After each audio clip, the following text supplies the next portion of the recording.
Hi guys, ഞങ്ങൾ ഒരാഴ്ചത്തെ ടൂറിൻ്റെ ഭാഗമായി രാമേശ്വരത്തെത്തി. ധനുഷ്കോടി വിസിറ്റ് ചെയ്യുന്ന ഒരു സ്വപ്ന സാക്ഷാത്കാരം തന്നെയാണ്. അതിനുവേണ്ടി ഞങ്ങൾ താമസിച്ചത് ദൈവിക് ഹോട്ടലിലാണ്. ഞങ്ങൾ കുറേ ഹോട്ടലുകളിലും റിസോർട്ടുകളിലും താമസിച്ചിട്ടുണ്ടെങ്കിലും എൻ്റെ പൊന്നേ, ഇമാതിരി ഹോസ്പിറ്റാലിറ്റി വേറെ ഒരു ഹോട്ടലിലും ഞാൻ കണ്ടിട്ടില്ല. ദൈവിക് ഹോട്ടലിലെ ഹോസ്പിറ്റാലിറ്റി കണ്ടിട്ട് ഞങ്ങളുടെ കണ്ണ് തള്ളിപ്പോയെന്നുള്ളതാണ് വാസ്തവം.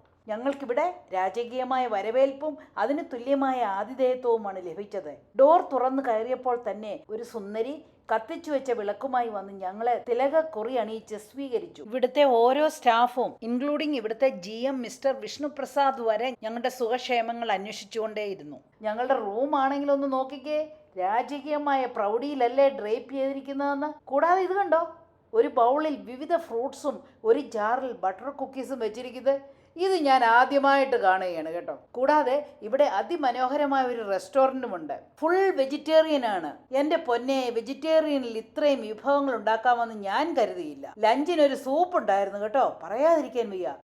യെല്ലോ റിവർ എന്നാണ് അതിൻ്റെ പേര്. വെജിറ്റേറിയനിൽ ഇത്രയും സ്വാദിഷ്ടമായ ഒരു വെജിറ്റേറിയൻ സൂപ്പ് ഞാൻ ഇതിനു മുമ്പ് കുടിച്ചിട്ടില്ല. കൂടാതെ ഉണ്ടല്ലോ, ഇവിടുത്തെ ഫുഡ് ആൻഡ് ബിവറേജസിന്റെ മാനേജർ വില്ലൻ വന്നിട്ട് നേരിട്ട് ഓരോരുത്തരോടും, ഞങ്ങളോട് മാത്രമല്ല കേട്ടോ, ഞാൻ ശ്രദ്ധിച്ചു, ആ റെസ്റ്റോറൻറ്റിൽ ഇരുന്ന് എല്ലാവരുടെയും അടുത്തും വന്ന് എന്തെങ്കിലും വേണമോ, ഇതൊക്കെ ഫുഡ് എങ്ങനെയുണ്ടെന്നെല്ലാം കോൺസ്റ്റൻ്റ്ലി ചോദിച്ചുകൊണ്ടേയിരുന്നു. വാവ്, ഇതൊക്കെ ഞാൻ ആദ്യമായിട്ട് കാണുക കേട്ടോ. ഈ ഹോട്ടലിൽ താമസിക്കാൻ വേണ്ടി എങ്കിലും എനിക്ക് ഒന്നും കൂടി രാമേശ്വരത്ത് വരണമെന്ന് തോന്നിപ്പോവുകയാണ്. രാമേശ്വരം പ്രകൃതി ഭംഗിയുടെ നിറകുടമാണ്. ഒരിക്കലെങ്കിലും കണ്ടിരിക്കേണ്ട ഒരു സ്ഥലമാണ്. വിശദമായി ഞാൻ പുറകാലെ പറയാം കേട്ടോ.